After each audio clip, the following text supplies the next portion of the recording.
জিজ্ঞেস করে এটা তোমার কি হয়, আমি বললাম দিস ইজ মাই চাচা। ও কি বুঝবে? বলতে হবে দিস ইজ মাই আঙ্কেল। তাহলে যে লোকটারে আঙ্কেল বললো, বাঙালি যখন জিজ্ঞেস করলো মদ্দা লোকটা তোমার কেডা হয়, আমি বললাম আমার চাচা। তাহলে আঙ্কেল মানে কি চাচি, আর চাচা মানে কি মদ্দা চাচা? শুধুমাত্র ভাষার তারতম্য, বিষয়টা একই। কিন্তু সব জায়গাতেই ভাষার তারতম্য বিষয়টা একই থাকে, আর বিদ্যালয়, স্কুল আর মাদ্রাসার জায়গায় এসে বিষয়টা আলাদা আলাদা হয় কেন আমার মাথায় ঢোকে না। একটা প্রাইমারি স্কুলেও বিদ্যা দেওয়া হয়, স্কুল যার নাম। একটা বিদ্যালয়েও বিদ্যা দেওয়া হয়, একটা মাদ্রাসাতেও বিদ্যা দেওয়া হয়। প্রাইমারি স্কুলে বা হাই স্কুলের ক্লাস 7-এ যে ইংরেজি পড়ানো হয়, আমরাও এখানে বাচ্চাদের সেই ইংরেজি পড়াই। আপনারা যারা আমার মতন বয়সে আছেন, 45-50 বা আরো মুরব্বী আছেন, হাই স্কুলে আরবিক পড়েছেন, এরকম একটা লোক এখানে থাকলে একটু ইশারা করবেন। হাই স্কুলে আরবি, বাহ বাহ। কোথায় বাড়ি? কি নাম? শাহজাহান। মমতাজ বেশি আছে? ঠিক আছে। আমার শাহজাহান ভাই কৃপালপুর বাড়ি, উনি বলেছেন আমি হাই স্কুল ইংরেজি পড়েছি, হাই স্কুলে আরবি পড়েছি। আচ্ছা, শাহজাহান কি একা পড়েছে, আর কেউ পড়েনি? অন্তত 3টে লোক তো হাই স্কুল, বাহ, 2জন, আর একজন, বাহ, থ্যাংক ইউ সো মাচ। আরো অনেক আছে। তাহলে আপনারা তো হাই স্কুলে আরবি পড়েছেন, কই সেখানে তো মাদ্রাসা লেখা ছিল না? ছিল কি মাদ্রাসা লেখা? কোন স্কুলে পড়েছেন আপনি? গৌরী ঘোষ, কচুয়া, দেশবন্ধু মাদ্রাসা। কেন হাই স্কুল কেন? তাহলে আরবি পড়লেন কেন? ওর নাম তো হাই স্কুল, তাহলে ওখানে কেন আরবি পড়ানো হবে? আসলে বিদ্যা কখনো আলাদা আলাদা হয় না। সে আরবিতেই হোক আর বাংলায় হোক, হিন্দিতেই হোক আর ইংলিশে হোক, বিদ্যা তো বিদ্যাই, জ্ঞান তো জ্ঞান। শুধুমাত্র সেই জ্ঞানটাই আমাদের জন্য বিপজ্জনক যে জ্ঞানটা মানুষের ক্ষতি করার জন্য হয়। যেমন জাদুমন্ত্র জ্ঞান, তাই না? জাদুমন্ত্রের বিদ্যা দিয়ে মানুষকে ক্ষতি করা হয়। আর যে জ্ঞান মানব জাতির জন্য কল্যাণকর, সে জ্ঞানটা হোক সে মাদ্রাসায়, হোক সে স্কুলে, হোক সে বিদ্যালয়ে, যদি সেটা মানব জাতির জন্য কল্যাণকর হয়, তাহলে সেটা আমাদের সবার জন্য দরকার। সে হাই স্কুলে হলেও নিতে হবে, সে মাদ্রাসাতে হলেও নিতে হবে, সে বিদ্যালয়ে হলেও। জড়িয়ে যাচ্ছে নাকি ফিতে? ছোট বয়সে সেই ক্যাসেট চালাতো না, টেপ রেকর্ডারে, মাঝে মাঝে ফিতে জড়িয়ে যেত। আপনাদের কপাল টপাল থেকে মনে হচ্ছে কারো কারো ফিতে জড়িয়ে যাচ্ছে। আর এটাও ঠিক, আমার এই বার্লি রান্না, বার্লি যে রুগী খেতে পারবে না, তার দ্বারা আর জীবনে দুনিয়ায় কোনো কিছু সে গিলতে পারবে না। বার্লি যদি গিলতে না পারে, তা স্যালাইন ছাড়া আর কোনো আর কোনো রাস্তা নেই। একটু বোঝার চেষ্টা করেন। শুধুমাত্র ভাষার তারতম্য। আমি এখানে এখন কথা বলছি, কেউ একজন বলবে আরে বক্তৃতা করছে কে? বললো আব্দুল বাতিন। Very good. যদি আমি এটা ব্রিটেনে বক্তৃতা করতাম, তাহলে লোকে জিজ্ঞেস করতো হুজ পারসন দিস টাইম আর লেকচার। এখন লেকচার দিচ্ছে কে? বাংলা জরে বলে বক্তা, বক্তব্য, ইংরেজিতে তারে বলে বলেন লেকচার। যদি এইটা আরব দেশে হতো, তাহলে ওরা জিজ্ঞেস করতেন এখন খুতবা দিচ্ছেন কে? খুতবা মানে বক্তব্য। আমরা যারা জুমার দিনে পড়ি না, দাঁড়িয়ে দাঁড়িয়ে পড়ি, ওটা হলো বক্তব্য। তো আরবের মানুষেরা ওটা খুতবা বলে, তাই আমরা খুতবা বলি। আমার অনেক সময় ছুটে ছুটে যাচ্ছি, একজন জানলে এই মসজিদে কি খুতবা হয়ে গেছে? তাহলে না হবে। ও কিন্তু জিজ্ঞেস করে না যে মসজিদে কি বক্তৃতা বা বক্তব্য হয়ে গেছে। কিন্তু বাংলায় বলিনি, কিছু বলে আরবিতে বলে। যেহেতু আরব দেশ থেকে ওই খুতবাটা পেয়েছি, বাংলায় যে কি বলে ওটা আর আমার জ্ঞান নেই। অতিরিক্ত আবার অন্য কিছু চর্চা করে না, ইউনিভার্সিটি বোঝে, বিশ্ববিদ্যালয় বোঝে না। এরকম কিছু জ্ঞানী ব্যক্তি আছে আমাদের সমাজে। তো যেটা বলছিলাম, আল্লাযীনা উতুল ইলমা দারাজা, জ্ঞানের কারণে মানুষ উপরে উঠতে পারে। আমিও তো নিচেই ছিলাম, এখানে উঠেছি কিসের কারণে? কথা বলেন, জোরে বলেন। জ্ঞানের কারণে। আবার আপনাদের ভিতরে অনেক ব্যক্তি এমনও আছেন, ওদের ভিতরে যে জ্ঞানটা আছে সে যদি আবার এখানে উঠে বলে আমার, তাহলে আবার নিচে যে শুনতে হবে। শ্রোতা সব চটে বসে থাকে, তার মানে এই না যে সবার চাইতে আমি বেশি জ্ঞানী।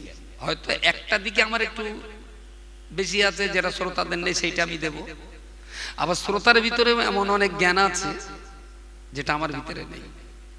পরিবেশ পরিস্থিতিতে তার কাছ থেকেও কখনো কখনো আমাকে নিতে হয়।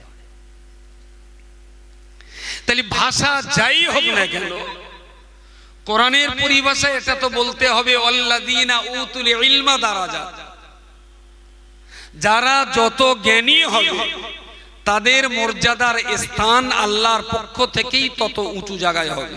জোরে সোরে বলুন সুবহানাল্লাহ। এবারে যেটা বলার, একদম চুল চিরে বিচার করে নেন। থানায় দুটো সম্প্রদায় থাকে, একটা পুলিশ আর একটা আসামি।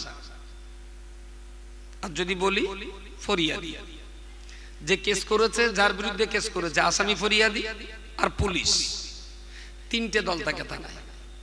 তাহলে আসামি, ফরিয়াদি, পুলিশ, মর্যাদা বেশি কার? জোরে বলে। চাষি কি গলা টিপে রেখে দেবে? একটু গলা খুলে বলতে কি হচ্ছে? আসামি, ফরিয়াদি, পুলিশ, তিনটে শ্রেণী থাকে থানায়। আসামি, ফরিয়াদি, পুলিশ, তিনটে শ্রেণীর ভিতরে কোন শ্রেণীর দাম বেশি? কার? পুলিশের দাম বেশি। একটু লেখাপড়া করা হয়েছে না মাঠে নিড়েল ঠেলে পুলিশ হয়েছে? লেখাপড়া করে। তাহলে লেখাপড়া করেছে বলি থানার ভিতরে পুলিশের দাম বেশি। Very good. চলুন একটু জমি কেনা বেচা করে আসি। বসিরহাট রেজিস্ট্রি অফিসে যিনি জমি বেচবেন উনি 50 বিঘে জমির মালিক, আর যিনি কিনবেন তিনি 62 বিঘে জমির মালিক। আর যিনি এদের এই কেনা বেচার দলিলে সিগনেচার করবেন হাকিম ADSR, উনি 5 বিঘে জমির মালিক। তাহলে জমির বিক্রেতা, জমির ক্রেতা আর ওই জমির ADSR হাকিম, হাকিম বলেন না যিনি সই করেন। আচ্ছা, এই তিনটে সম্প্রদায়ের বিষয়ে সম্মান বেশি কার? হ্যাঁ, হাকিমের। আচ্ছা, ওটা কি লেখাপড়া শিখে হয়েছে নাকি খৈনি ডলে হয়েছে? লেখাপড়া শিখে। Thank you. নাম্বার 3, সকাল হবে, ভোর ফার্স্ট ট্রেনে আপনি শিয়ালদা যাবেন, সবজির ব্যবসা করেন, তাড়াতাড়ি ছুটে যেয়ে কাউন্টারে হাত ঢুকিয়ে দিলেন, শিয়ালদার 2টো টিকিট। কেউ টাকা দিয়ে টিকিট কাটছে আর কেউ কম্পিউটারে রিট মেরে টিকিটটা কেটে দিচ্ছে। টিকিট মাস্টার আর কাউন্টারে দাঁড়িয়ে থাকা আপনি, দুটো সম্প্রদায়। দাম বেশি কার? Ticket master. লেখাপড়া শিখে হয়েছে না বিড়ি খেয়ে হয়েছে? কথা বলেন, কথা বলেন। লেখাপড়া শিখে। ট্রেনে উঠে গেলে এদিকে 12,000 প্যাসেঞ্জার 15টা বগিতে, বা তার কিছু কম প্যাসেঞ্জার 15টা বগিতে, আর একদম সামনে 2 জন আর পিছনে 2 জন ড্রাইভার। দাম বেশি কার, প্যাসেঞ্জারের না ড্রাইভারের? যদিও এই ট্রেনে এই ট্রেনের কামরায় হাইকোর্টের বিচারপতি আছে, তাই না? কলকাতার বড় বড় পুলিশ অফিসার আছে, অনেক বড় বড় অফিসের বড় বড় বস আছেন, কিন্তু যতক্ষণ ট্রেনে থাকবে ততক্ষণ এতগুলো প্যাসেঞ্জারের শান্তি ও নিরাপত্তার জিম্মাদার হলো ড্রাইভার। দাম বেশি, মর্যাদা বেশি কার? প্যাসেঞ্জারের না ড্রাইভারের? লেখাপড়া শিখে হয়েছে না ডাবের ব্যবসা করে?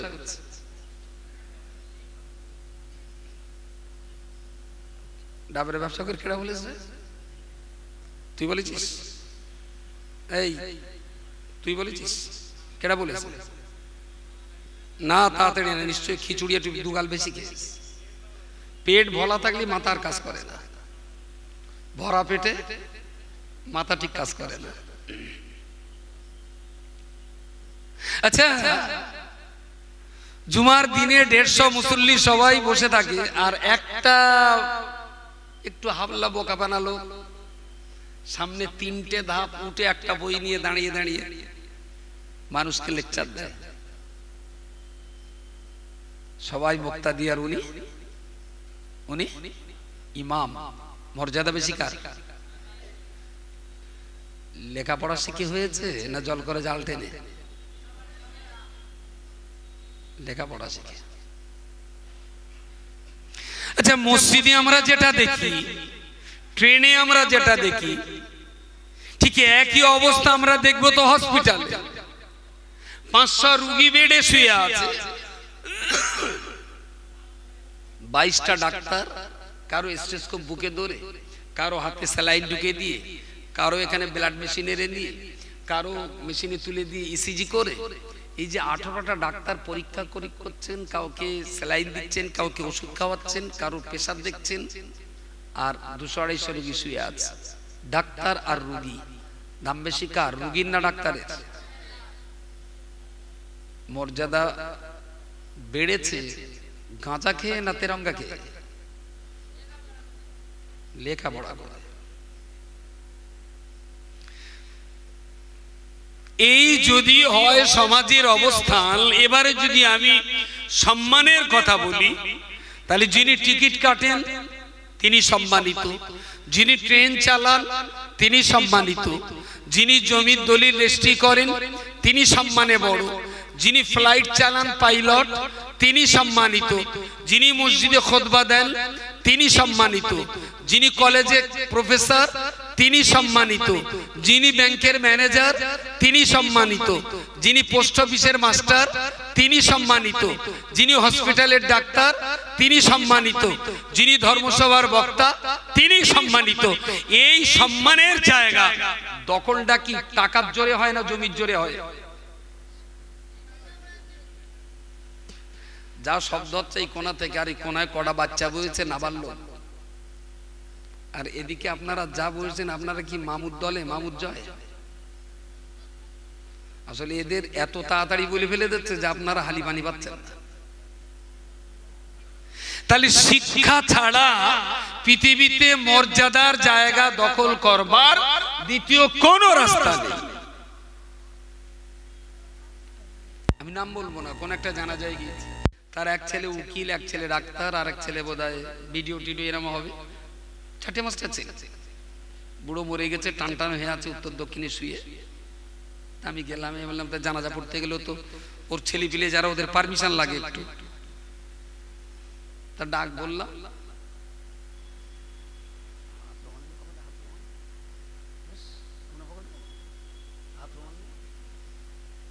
এই হাত রুমাল, একটা রুমাল নিয়ে বাস করিস না,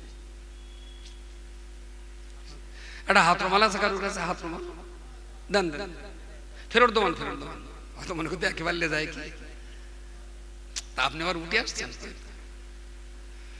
জানাজা পড়বো, তা ডাকলাম, ছেলে পিলে তুমি ডেকে দেন। তা 3-4টে ছেলে না বোধ আরো বেশি, 5টা-6টা ছেলে একসঙ্গে এসে ঠিক দেখি মনে হচ্ছে গয়লা। আমার সামনে যেন সালেম আলাইকুম, কাওরা কোটাতে জুটলো আবার।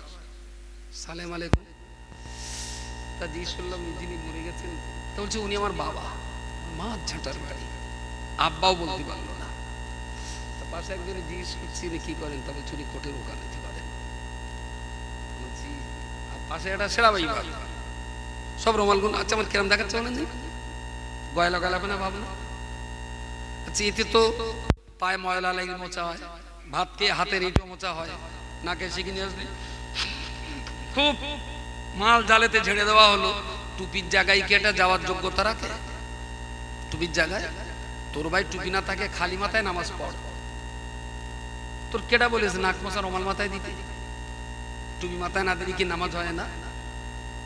নামাজের কোনো ক্ষতি হয় না, বরং টুপির জায়গায় এই ছেঁচড়া রুমাল যদি মাথায় দেয় তাতে নামাজের আর ক্ষতিটা বেশি হয়, কারণ এটা টুপির মর্যাদা রাখে না। এতে মোছা হয়তো নাকি ছেলে চুষকে দিয়ে যদি পাশায় পানি টোপায় তখনও তো হাত রুমাল দিয়ে কচির পাশা মুছকে দেওয়া হয়। যে জিনিস দিয়ে পাশা মোছা হয়, হাত মোছা হয়, নাক মোছা হয়, সেই জিনিস কখনো টুপির জায়গায়, টুপির জায়গায় যখন দেখবেন এরম গয়লা মার্কা রুমাল মাথায় দিয়ে খুলে বলবেন, বলো ভাই তুই না খালি মাথায় পড় ভাই, টুপির বেজ্জতিটা করিস খালি মাথায়। একটা ভিডিও, একটা উকিল, একজন বড় অফিসার, বাপ মরে গেছে, মাত্র 5 মিনিটস, 5 মিনিটের জানাজা নামাজ পড়াবার যোগ্যতা এই অফিসার করার হলো না। মানুষ করেছে না, গাছ মতো তৈরি করে গেছে। কথা বলেন, কথা বলেন, গাছ মতো।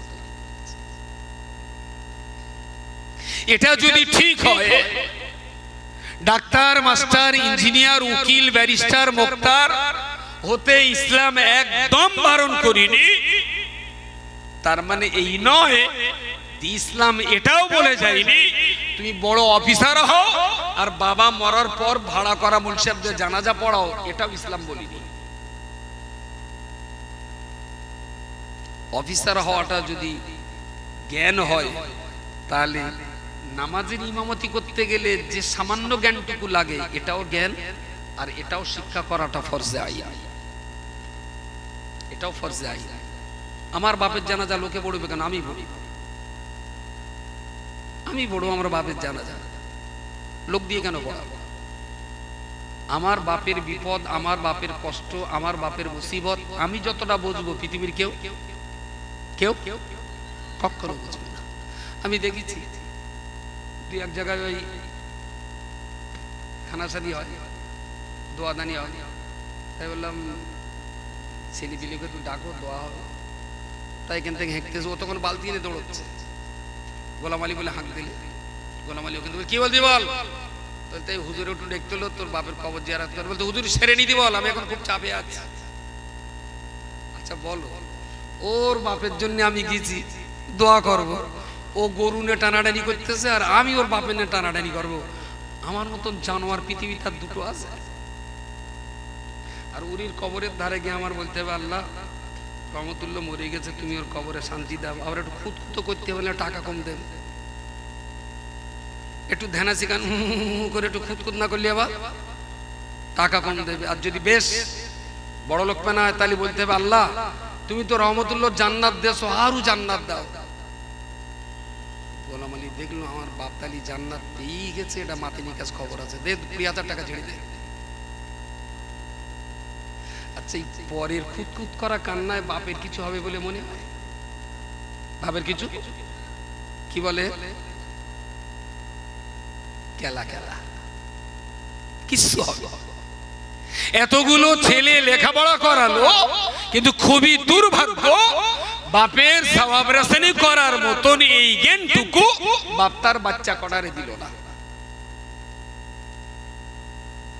রুমাল মাথায় দিয়ে জানা যায় না দাঁড়ালে, কিন্তু জানাজা হবে ফেদা তো কিচ্ছু জানে না। আর প্রথমে সানা, প্রথম তকবীরে, দ্বিতীয় তকবীরে দরুদ শরীফ, তৃতীয় তকবীরে একটা ছোট দোয়া।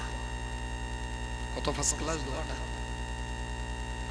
اللهم اغفر لحينا وميتنا وشاهدنا وغائبنا وصغيرنا وكبيرنا وذكرنا وأنثانا اللهم من أحييته منا فأحيه على الإسلام ومن توفيته منا فتوفه على الإيمان আমরা নামাজে জানাজার তৃতীয় তাকবীর দিয়ে দাঁড়িয়ে আল্লাহর কাছে ফরিয়াদ করে বলছি আল্লাহুম্মা গফির লি হাইয়িনা ওয়া মাইয়িতিনা আল্লাহ আমাদের ভিতরে যারা জীবন্ত আছেন এবং যারা মারা গেছেন জ্যান্ত মরা উভয় সম্প্রদায়কে আল্লাহ ক্ষমা করে দিন সুবহানাল্লাহ বলেন একটু ভক্তি করে বলেন সুবহানাল্লাহ আল্লাহ উভয় সম্প্রদায় জ্যান্ত মরা সবাইকে মাফ করে দিন وشاهدنا وغائبنا আল্লাহ আজকের জানাজায় যারা আসতে পেরেছেন এবং যারা আসতে পারেনি আজকের জানাজায় যারা হাজির হয়েছেন আর যারা হাজির হতে পারেনি আশা এবং না আশা এসব মানুষকে আল্লাহ আপনি ক্ষমা করে দিন وشاهدنا وغائبنا وصغيرنا وكبيرنا আল্লাহ আজকের জানাজাতে যারা ছোট এবং যারা বড় ছোট বড় সবাইকে আপনি ক্ষমা করে দিন وصغيرنا وكبيرنا আল্লাহ আমাদের সমাজের যত পুরুষ রয়েছে তাদেরকে আপনি মাফ করে দিন আমাদের সমাজে যারা নারী রয়েছে আল্লাহ নারী পুরুষ সবাইকে আপনি ক্ষমা করে দিন দোয়াটা কি খারাপ দোয়াটা আল্লাহ যারা এসেছে যারা আসেনি যারা ছোট যারা বড় যারা পুরুষ যারা নারী যারা জ্যান্ত যারা মরা আল্লাহ সবাইকেই ক্ষমা করে দিন আজও মুসলমানদের জানাজায় যদি 500 লোক হয় এই দোয়াটা জিজ্ঞেস করলে পড়তে পারবে কজন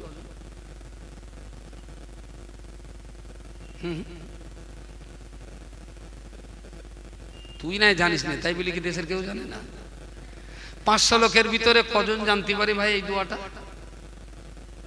আরেকবার বলে দেই اللهم اغفر لي حينا وميتنا وشاهدنا وغائبنا وصغيرنا وكبيرنا وذكرنا وانثانا اللهم من احييته منا فاحيه على الاسلام ومن توفيته منا فتوفه على الايمان कुछ मोबाइल देख दिन कमिटेड লাগে তোর মোবাইলে সেকেন্ড আছে সেকেন্ড ধরো ধরো আমি যেই শুরু করব তুমি সেই টিপ মারবা اللهم اغفر لي حينا وميتنا وشاهدنا وغائبنا وصغيرنا وكبيرنا وذكرنا وانثانا اللهم من احييته منا فاحيه على الاسلام ومن توفيته منا فتوفه على الايمان কত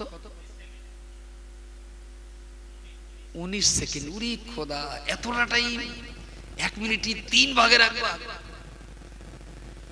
19 সেকেন্ড টাইম লেগেছে আচ্ছা জীবনে 19 সেকেন্ডে মরা মানুষের জানাজায় পড়ার মতন এই দোয়াটা মুখস্থ হয় না কেন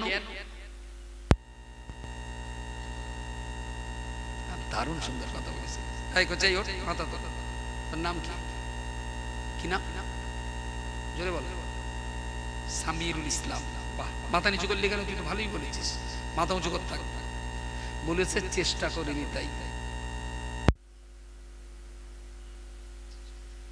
এইদিকে 20 টাকা মাল সাথে এই 20 টাকা দে এইদিকে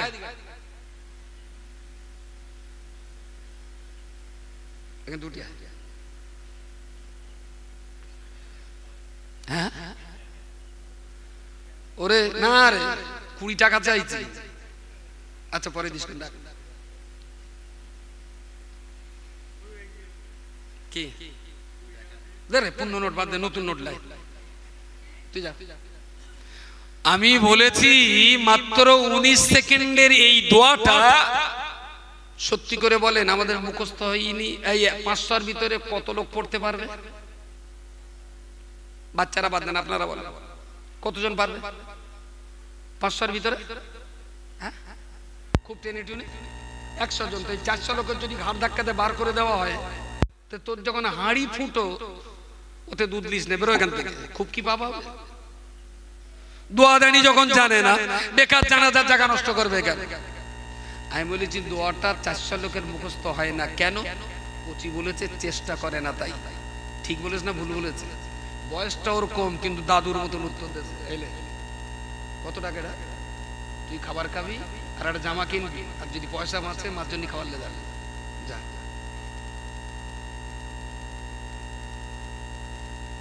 চেষ্টা মান জাদ্দা ফাওয়াজাদা, যারা চেষ্টা করে তারা পায়, তারা পারে। শুধুমাত্র চেষ্টাটা করিনি তাই দোয়াটা মুখস্থ হয়নি, খুবই দুর্ভাগ্য। আমরা যা ছেলেপিলে তৈরি করছি, আমাদের ছেলেপিলেরাও যখন আমাদের জানাজারা পড়বে ওরা দোয়াটা পড়তে পারবে কি, এই চিন্তাটা করে তারপর বাড়িতে ঘুমাবে। প্রিয় শ্রোতা মণ্ডলী, মনে রাখুন আমি আপনায় বলতে চাইছি, আমার আল্লাহ পাক রব্বুল আলামিন কোরআন শরীফে পরিষ্কার করে বলেছেন, ইয়ারফাইল্লাহুল্লাযীনা আমানু ওয়াল্লাযীনা উতুল ইলমা দারাজাত। পৃথিবীর সেই সমস্ত মানুষেরা সম্মানের অধিকারী হবেন যারা লেখাপড়া শিখবেন, যারা জ্ঞান অর্জন করবেন, যারা দস্তুর মতন লেখাপড়া শিখে জ্ঞানী হবেন। আল্লাহ পাক রব্বুল আলামিন তাদের মর্যাদাকে অনেক বৃদ্ধি করে দেবেন। ও বান্দা মনে রাখতে হবে, এই জ্ঞান দুনিয়াতে যেটা মানুষের জন্য কাজে লাগে এটাই তো ইসলাম আমাকে শিখতে বলেছে। যিনি গাড়ি ট্রেন চালাচ্ছেন, ওই ট্রেন চালানোর জ্ঞানটা দুনিয়াতে কাজে লাগলো বলেই আমি তো এই ট্রেনে চেপে আলিয়াতে ক্লাস করতে পারতাম। যিনি ফ্লাইট চালানোর পাইলটের জ্ঞান শিখেছেন, যিনি পাইলট তৈরি হয়েছেন, অনেক লেখাপড়া শিখে জ্ঞানী হয়ে তিনি এখন ফ্লাইট চালাতে বসেছেন। উনি ফ্লাইট চালিয়েছিলেন বলেই আমি তো উড়োজাহাজে করে হজ করতে পেরেছিলাম। ও বান্দা মনে রাখতে হবে, একটা ছেলে সুন্দর ড্রাইভারের জ্ঞান অর্জন করেছিল বলেই ওর গাড়িতে করে তো আমার বাবাকে ওই অ্যাম্বুলেন্সে ডাক্তারখানায় নিয়ে যেতে পেরেছিলাম। যিনি জমির দলিল লেখা হাকিমার এডিএসআর তৈরি হয়েছেন, উনি অফিসার তৈরি হয়েছিলেন বলেই তো আমার 5 বিঘে জমি মসজিদে রেকর্ড করতে পেরেছিলাম। যিনি বিচারক তৈরি হয়েছেন, লেখাপড়া শিখে বিচারক হয়েছিলেন বলেই উনি তো একটা নিরপরাধী ব্যক্তিকে আসামির দড়ি থেকে নিষ্কৃতি পাইয়ে দিতে পেরেছিলেন। যিনি লেখাপড়া শিখে আলেম হয়েছেন বলেই মসজিদের মেম্বারে দাঁড়িয়ে ইমামতি করতে পেরেছেন। যিনি লেখাপড়া শিখে জ্ঞান অর্জন করতে পেরেছেন বলেই ধর্মসভার স্টেজে বসে বক্তব্য রাখতে পেরেছেন। লেখাপড়া শিখে ডাক্তার হয়েছেন বলেই হাজী সাহেব, মাওলানা মুফতি, গাজী আর পীর সাহেবদের হসপিটালে চিকিৎসা করে তো তাদেরকে সুস্থ করতে পেরেছিলেন। তাহলে ডাক্তারের জ্ঞানটাও মানুষের লাগে না, লাগে না?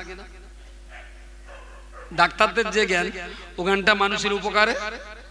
ট্রেন চালানোর জ্ঞান, কথা বলে, হাকিম হওয়ার জ্ঞান আমাদের উপকারে। আবার কোরআন হাদিস পড়ে আমি যে ওয়াজ করছি, আমি যে নামাজ পড়াচ্ছি, আমি যে ইমামতি করছি, আমি যে মাদ্রাসার বাচ্চাদের কোরআন শেখাচ্ছি, এটাও কাজে লাগে। তাহলে জ্ঞান মাত্রেই আমাদের কাজে লাগে। যদি আমি জ্ঞান মানে এইটা বুঝি যে সারা জীবন প্রথাগত ভাবে হাদিস কোরআন নিয়েই পড়বো, এর বাইরে কোথাও যাব না, তাহলে হাদিস কোরআন পড়া আলেম, হাফেজ, কারি, মাওলানা, মুফতি, পীর আর সুফি সাহেবদের শরীর খারাপ হলে কোনো শালা যেন হসপিটালে না যায়। কথা বলেন, কথা বলেন। মাদ্রাসায় পড়লি যে জ্ঞানটা হয় এটা তো নিশ্চিত, এটাও জ্ঞান।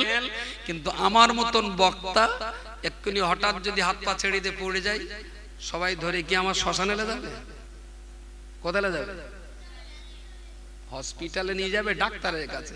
তাহলে ডাক্তারের জ্ঞানটাও মানুষের কাজে লাগে, মানুষের। সুতরাং অস্বীকার করার তো জায়গা নেই। হ্যাঁ, এবারে কেউ ডাক্তারি পড়তে পড়তে যদি কোনো মেয়ে লোকের ধর্ষণ করে, তার জন্য তার চরিত্রের দোষ, তাই না? জ্ঞানের দোষ না। অনেক সময় এরকম পাতো অনেক হাফেজ মাওলানারও তো টলে। খবর আছে না? হালকা পাতলা হলেও খবর আছে। তাহলে সেটা হলো তার ব্যক্তিগত অপরাধ, তার জন্য গোটা গোটা আলেম সমাজের দোষ নয়। একটা চার দোকানদার দেশ বিক্রি করে দিচ্ছে, তাই বলি কি দেশে সব চার দোকানদার বেজম্মা? কথা বলেন, চার দোকান পালিয়ে কি বেজম্মা বলবো? আরে ভাই না, একটা চার দোকানদার দেশ বেচে দিচ্ছে, তুই সব চার দোকানদারের বেজম্মা বলবি কেন? যে দেশ বেচেছে তাদের বল, লোকের বলবি। আমি বলছি কি, জ্ঞানী ব্যক্তিরও পা টলতে পারে, জ্ঞানী ব্যক্তিদের দ্বারা তো কিছু খারাপ কাজ হতে পারে, সেটা তার ব্যক্তিগত মূল্যায়ন হোক।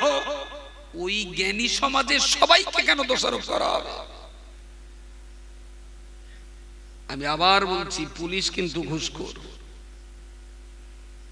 কিন্তু ঘুরিয়ে যদি জিজ্ঞেস করি, ভাই পুলিশ তো ঘুষখোর, তুই তো জানিস, তাহলে পুলিশের কাজ গেলি কেন?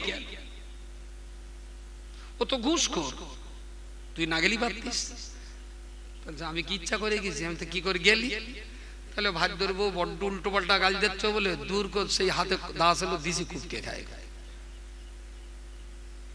আমি পুলিশ ঘুষ খেয়েছে এইটা দোষ করেছে, আর তুই ভাত ধরবো কূপ কিছিস, তোর কথাটা দোষ? তাহলে না, সে বয়কার মাথায় রক্ত উঠে গেলো, ঠিক রাখতে পারিনি। পুলিশ ঘুষখোর সবাই এটা পুলিশের গাল দেয়, আমিও বলছি পুলিশ ঘুষখোর। তুই যাস কি জন্য পুলিশের কাছে? তুই যদি পুলিশের কাছে না যাস, তাহলে আর ঘুষ দেওয়ার দরকার হবে না। বলবেন রাস্তায় গাড়ি ধরে, কম চুলকুনিতি ধরে, তোমার বালি আনার কথা 5 ফুট, তুমি এনেছো 15 ফুট, তুই 5 ফুট লে যাও, দিন কোন শালা ধরে দেখি। বুঝতে পারেনি কি বলেছি? পুলিশ ঘুষখোর আমিও জানি, কিন্তু আমার মতন সুফি দরবেশ আমরা কেন যাই পুলিশের কাছে? তাহলে ও ঘুষ খেয়ে যদি অন্যায় করে আর তারই কাছে বিচার চাতে যাচ্ছি, তাহলে আমি কিন্তু বদমাইশটা তার চেয়ে উপরের ক্লাসে। আমি এমন সততার জীবন যাপন করব যেন তার কাছে আমার যেতে না, তাহলে আলহামদুলিল্লাহ বলবো হ্যাঁ তার চাইতে আমি ভালো। আর পুলিশ তো চতুর্থ আসমান থেকে আসেনি, হয় তোমার ছেলে নাই আমার ভাইরা ভাই, পুলিশকে আসমান থেকে বলেছে। সেও তো কারো না কারো ছেলে, কারো না কারো খালু, কারো না কারো বাপ, কারো না কারো চাচা, তাহলে এও তো আসমান থেকে পড়িনি। যদি ওর ভিতরে ইসলামের জ্ঞানটা থাকতো, পরকালের ভয়টা থাকতো, যদি ওকে শেখাতে পারতাম কিরামান কাতিবিনা ইয়ালামুনা মা তাফআলুন, সাবধান থাকিস, তুই যা করতেছিস দুটো ফেরেশতা বলো, দুই দল সম্মানিত ফেরেশতা কিন্তু তোর কাছে আছে, তুই ভালো করলেও লেখা হবে, খারাপ করলেও লেখা হবে। যদি কিরামান কাতিবিনের এই ভয়টা যদি ওর ভিতরে ঢুকিয়ে দিয়ে যদি পুলিশ করতাম, তাহলে ঘুষ খাওয়া কথা বলে।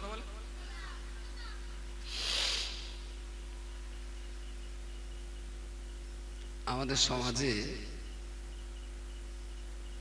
ইমাম আছে, তা আমি বললাম তুই ফজরের নামাজ তো মসজিদে পড়িস? তাহলে হ্যাঁ। তাহলে আমি হিটার টিটার আছে? তা বলছে না। তাহলে নামাজ? তাহলে সকালে উঠে উজু করি। আমি তো ঠান্ডা তো খুব, তাহলে তো রাত্রি মোজা পায়ে দিয়ে শুই, আর ফজরে উঠে পা দুটো আর ধুই নেই, ভিজে হাত মোজা করে দিই। তাহলে তো এত অলস, তাহলে 600 টাকা 6000 টাকা মাইনে কত উজু করবো? আর আমি তো বিনা উজুতেই চলে গিয়ে দেয়, যা কপালে আসে। 6000 টাকা মাইনে আর উজু করা লাগে? মাস্টার পড়াচ্ছে 3 আর 3 7.5, তা মেয়ের মা জিজ্ঞেস করলো মাস্টার তা তুমি 3 আর 3 7.5, তাতে 30 টাকা মাইনে, ওইটা 12 করার দরকার ছিল, আমি তাই কম করে দিছি। 30 টাকা মাইনে, তা 3 আর 3 7.5 না হবে না, তা 6 হবে। আসলে আল্লাযীনা উতুল ইলমা দারাজাত, আমাকে আর আপনাকে ভাবতে হবে জ্ঞানের কারণে কে কত মর্যাদার জায়গায় যাচ্ছে, আর আমরা যদি সেই জায়গায় দাঁড়িয়ে তাদের সঙ্গে টেক্কা মেরে যদি সমানে লড়াই করে যদি সেই জায়গায় আমরা পৌঁছাতে না পারি, তাহলে চিরকাল তাহাজ্জুদের পাটিতে ডুকরে ডুকরে কেঁদে চোখের পানি ফেলে জাতির কোনো লাভ হবে না। ছেলেপিলে লেখাপড়া শেখান, আলেম হোক, হাফেজ হোক, মাওলানা হোক, মুফতি হোক, কারি হোক, পুলিশ হোক, এসডিও হোক, বিডিও হোক, ডিজি হোক, আইজি হোক, সবার ভিতরে ইসলাম থাকুক, সবার ভিতরে জ্ঞান থাকুক, সম্মানের জায়গাটা দখল থাকুক, জাতির মর্যাদা বাড়ে। ব্যাংকের টাকা তুলতে যে ওই ফিল আপ করেছি 10,000 THAUSEND, ওখানে একটা এ পেনা হয়ে গেছে। তার রিসিপ্টটা জমা দিলাম, দেখি এখানে লাল কালিতে কেটে দিয়ে বললেন বানান ভুল হয়ে গেছে, ফের সুন্দর করে ফিল আপ করে দেন। আবার ফিল আপ করে 42 জনের পেছনে লাইন। কি বলিস পাওয়া যায়। আবার কোন এক ব্যাংকে টাকা তুলতে লাইনে দাঁড়িয়েছি, এখন ক্যাশে যে অফিসার ছিলেন উনি দেখতে পেয়ে একটু চোখ দিয়ে ইশারা করলেন। কাছের কাছে গেলাম, দেখলাম আস্তে করে সালাম দিলেন। আমি সালামের জবাব দিয়ে বললাম স্যার ভালো আছেন? বললি আপনি? জানি না, চিনি না। কতদিন এসছেন আমি তো জানি না। তা বলছে আপনি কি করতে এসছেন লাইনে? আমি স্যার আমি টাকা তুলব। তাহলে রিসিপ্টটা রেখে চলে যান, আমি টাকা তুলে ফোন করে ডেকে নিচ্ছি। সুবহানাল্লাহ বলেন। যদি ওই জায়গাটায় আমার সম্মান করার মতন একটা লোক যদি না বসতেন, তাহলে আমাকেও কিন্তু 1.5 ঘন্টা লাইনে দাঁড়াতে হতো। 1.5 ঘন্টা। ও কিন্তু আমার বানান ভুল হলে নিজে নীল কালি দিয়ে আবার কারেকশন করে টাকাটা দিয়ে দেবেন। আর ওখানে যদি RSS এর লোক থাকে, বারবার দাগ দিয়ে 42 জনের পিছনে দাঁড় করিয়ে দেবে। জাতির সম্মানটা কোথায়? এই জন্য আল্লাযীনা উতুল ইলমা দারাজাত, ছেলে পিলে নাতি নাতনি, ভাইপো ভাইজি, ভাগনা ভাগ্নি, যাদের ক্লাসিক্যাল ভাবে স্কুল লেভেলের পড়াশোনার বয়স শেষ হয়েছে, আমি তাদেরও বলছি প্রতিদিন শুয়ে পড়ে 10টা মিনিট হলেও কোনো না কোনো বই পড়ুন। পড়াশোনা ছাড়া সম্মানের জায়গা দখল করার দ্বিতীয় কোনো জায়গা নেই, দ্বিতীয় কোনো জায়গা নেই। আর ছেলেপিলেদের খেয়ে না খেয়ে দাঁতে দড়ি দিয়ে লেখাপড়া শেখান। আলেম হোক, হাফেজ হোক, মাস্টার হোক, ডাক্তার হোক, ইঞ্জিনিয়ার হোক, ব্যাংকের ম্যানেজার হোক, বড় বড় অফিসার হোক, এসডিও হোক, বিডিও হোক, যেখানেই যাবেন যে দেখেন এখানে আমার একটা লোক আছে, ভালো লাগবে না? হ্যাঁ, মনে মনে আনন্দ হবে যে আমার একটা মানুষ যখন এখানে আছে, আমার কাজটা নিশ্চয়ই সহজ হবে। আর যদি দেখেন যেখানেই যাচ্ছেন আপনার লোক নেই, ভালো লাগবে কি? ভালো। সব জায়গাতেই কিন্তু অপমান, লজ্জা, গ্লানি, লাঞ্ছনা, গঞ্জনা নিয়ে আপনাকে ফিরতে হবে। এই জন্যই আল্লাহ বলেছেন আল্লাযীনা উতুল ইলমা দারাজাত, যারা জ্ঞানী হয়েছেন আল্লাহ তাদের মর্যাদা বৃদ্ধি করে দিয়েছেন। আমরা জ্ঞানী হতে পারিনি, তাই মর্যাদার দিক দিয়ে আমরা পৃথিবীতে অনেক পিছিয়ে আছি। এটা লেখাপড়া শেখাবার লাইনের একটা মিডিয়াম কোয়ালিটির বিদ্যালয়, মিডিয়াম কোয়ালিটির একটা স্কুল, 5 টু মাধ্যমিক এই লেভেলের একটা স্কুল। কিছু পড়াশোনা করে এখানে আসে ছেলেপিলেরা, আবার এখান থেকে পড়াশোনা করে আরেক জায়গায় যায়। এটা মিডিয়াম কোয়ালিটির একটা মাধ্যমিক স্কুল। আমরা আরবি নাম দিয়েছি, তাই এর নাম রেখেছি মাদ্রাসা। যদি বাংলায় নাম দিতাম তাহলে লিখতাম বিদ্যালয়। তো এখানে কারা পড়ে? এখানে পড়ে বেশিরভাগই মধ্যবিত্ত নয়, নিম্নবিত্ত ঘরের ছেলেরা। যে ছেলেরা সবচেয়ে বড় জালিমাল, যে রোজ লোকের মাথায় ইট মারে, কারণ ওড়না ধরে টানে, বাপ মা দেখলে তো বাড়ি রাখার কোনো কায়দানি দেয়, মাদ্রাসায় দিয়ে। বেশিরভাগ বাচ্চা এই ধরনের, নো প্রবলেম।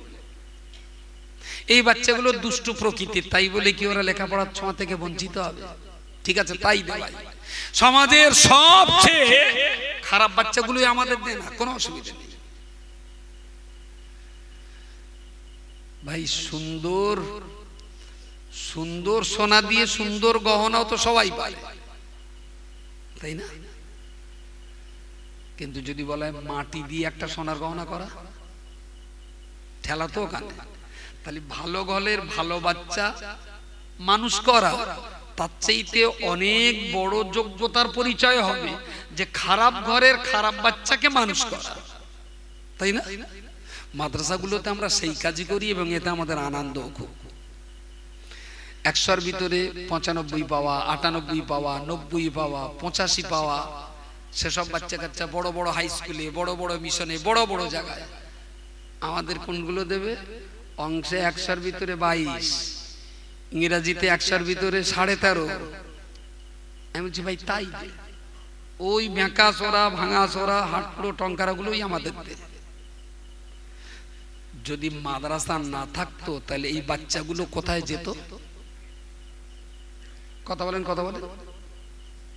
এদের হকারি করা, ট্র্যাকারে এ মাথায় ও মাথায়, টোটোর পাশায় ঘুরে দৌড়ানো, আর বিড়ির পাশা ঘুরিয়ে পাশা কুড়িয়ে চোঁচা ছাড়ে এদের আর কোনো কাজ, ওইসবই করত। আমি আজও বুক ঠুকে বলতে পারি এই ধরনের ছোট ছোট প্রতিষ্ঠানগুলো বিরাট ডাক্তার, মাস্টার, ইঞ্জিনিয়ার, ব্যারিস্টার আমরা সমাজকে দিতে না পারলেও অন্তত সমাজের কিছু চোর, ডাকাত, গুন্ডা, বদমাইশ, খুনি, আসামি আমরা কম করতে পেরেছি।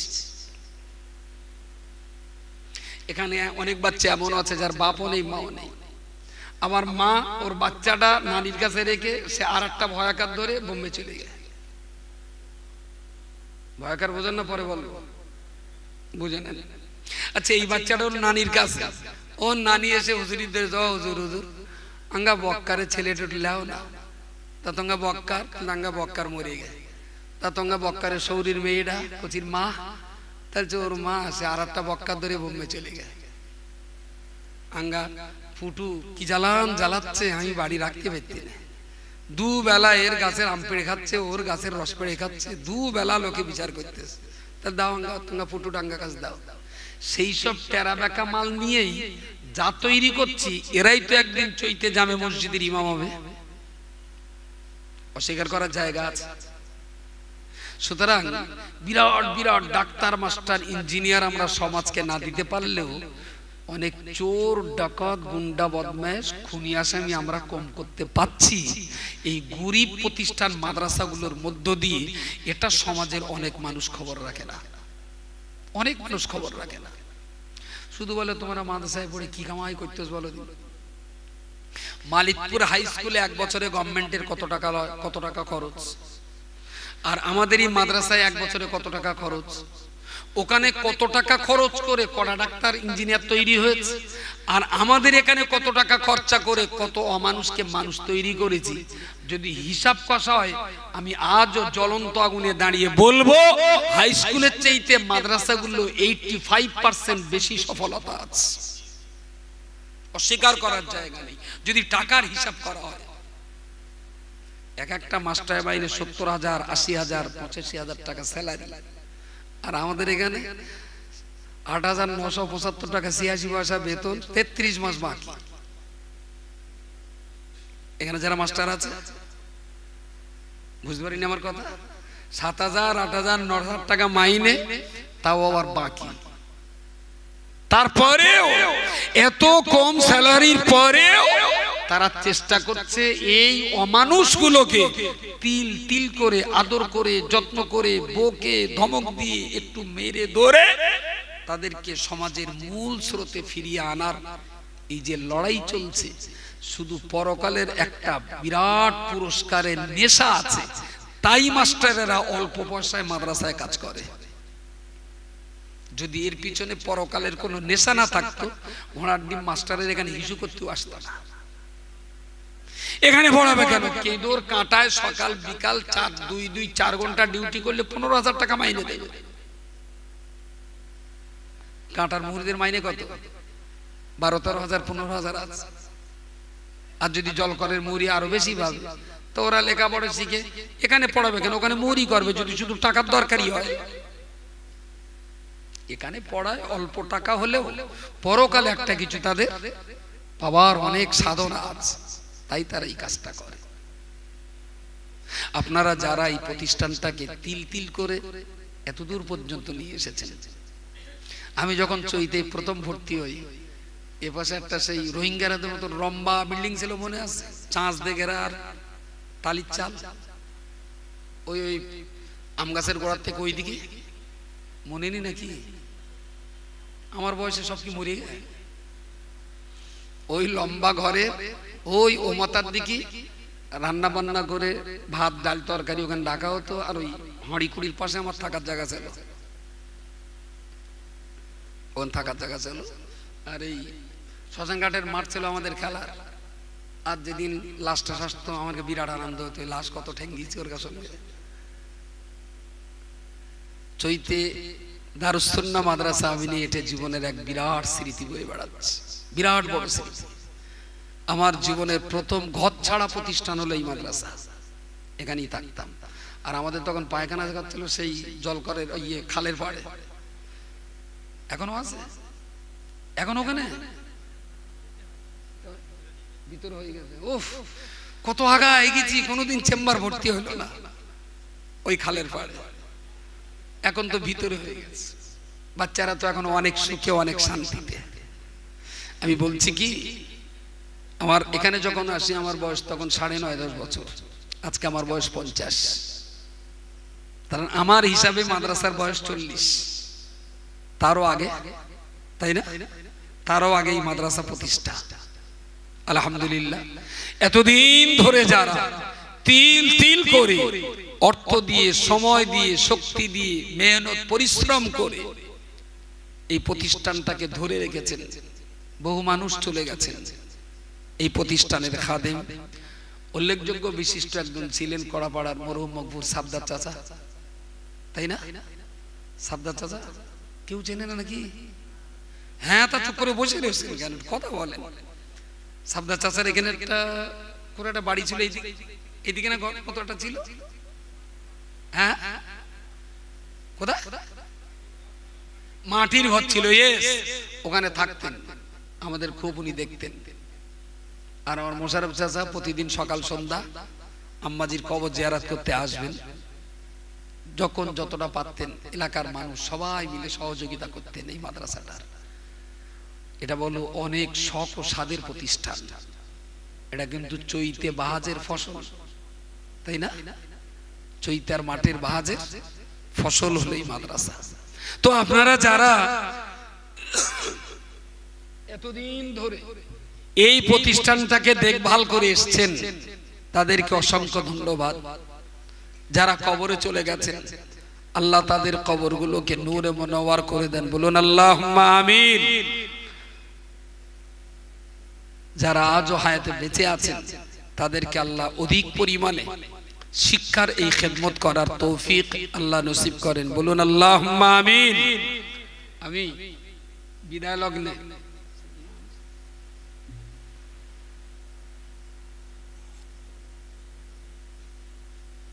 লগ্নে একটু দোয়া সরাসরি হবে। আর ততক্ষণে আপনারা যারা এই মজলিসে এসেছেন মাদ্রাসার জন্য, যদি একটু হাত পাতি আল্লাহর রাস্তে আপনাদের সক্ষমতা অনুযায়ী 5টা টাকা হলেও দেন। এই প্রতিষ্ঠানগুলোতে সরকারের কোনো টাকা আসে না। এই প্রতিষ্ঠানগুলোতে বিরাট টাটা, বিড়লা, রিলায়েন্স, গোয়েঙ্কাদের বিরাট মোটা মোটা অঙ্কের জাকাত ট্যাক্সের টাকা এখানে আসে না। মধ্যবিত্ত গরিব মানুষ, খেটে খাওয়া রিক্সাওয়ালা, মুঠে মজুর, হয়তো ক্ষুদ্র ব্যবসায়ী, নয়তো জলকারের চাপরাশি, এই ধরনের মানুষদের 200, 100, 500 এই রকম টাকার বিনিময়ে অল ইন্ডিয়া সুন্নাতুল জামাতের দায়িত্বে আর কর্তৃত্বে 86টার মতো মাদ্রাসা পরিচালিত হচ্ছে। তার ভিতরে এটাও একটা। স্থানীয়ভাবে এরা পরিচালনা করেন, শিক্ষা বিভাগটা বোর্ড অফ ইসলামিক এডুকেশন নিয়ন্ত্রণ করে। তো আমি যত মানুষ এখানে এসেছেন, আমি চৈতা মাদ্রাসা, এই মাদ্রাসা দারুস সুন্নাহ আমিনিয়াতে কখনো এই ধরনের মজলিসে ওই 19 বোধহয় পৌষ মাসের শেষ তারিখটা সব হয়, তাই না? আর মাঘ মাসের 1 তারিখে বিরাট সাজি খাওয়া দাওয়া হয়। ওই সভাতে একাধবার এসেছি। এই মাদ্রাসার টাকা তোলার অভিজ্ঞতা আমার নেই, এখানকার মানুষ কেরাম টাকা পয়সা দেয় আমি জানি না, তবে চোখ মুখ যা দেখছি খুব যে ফেলিওর হব আমার মনটা বলে না। তবে অঙ্কে যাওয়ার 100-এর ভিতরে 99.5 পাবো সেটাও মনে হচ্ছে না। আল্লাহর যেটা ইচ্ছা সেটাই হোক। একদম একদম খুব নিচের লেভেলে 1000 টাকা থেকে ধরি, ভিতরে যদি কারোর 5000 টাকা দেওয়ার মতন চিন্তা থাকে, আমি চাইতে ভুল করলেও আপনি যেন দিতে ভুল করেন না প্লিজ। হয়তো লজ্জায় পড়ে আমি ভাসুরীর নাম ধরতে পারিনি, কিন্তু আপনার যদি দেওয়ার ক্ষমতা 5 থাকে আপনি 5ই দেবেন। 1000 টাকা মাদ্রাসায় দিতে হবে, নগদে পারে নগদে দেবেন, না হলে পরে দেবেন। একটু আল্লাহর হস্তে 1-2 বান্দা একটু বলবেন প্রথম সুবহানাল্লাহ। ও ডানার দে কচির মাথায় বাঁধা দিচ্ছ আর বাঁধ দে 1000 টাকা, তোরে ধরে যা করবো আমি। আলহামদুলিল্লাহ আমাদের প্রেসিডেন্ট আল্লামা তরিকুল ইসলাম সাহেব প্রথম বলেছে, একটু আল্লাহরে ডাকেন তিনি নারে তাকবীর। কচিরা এইবার একটু তোমরা জোর দাও।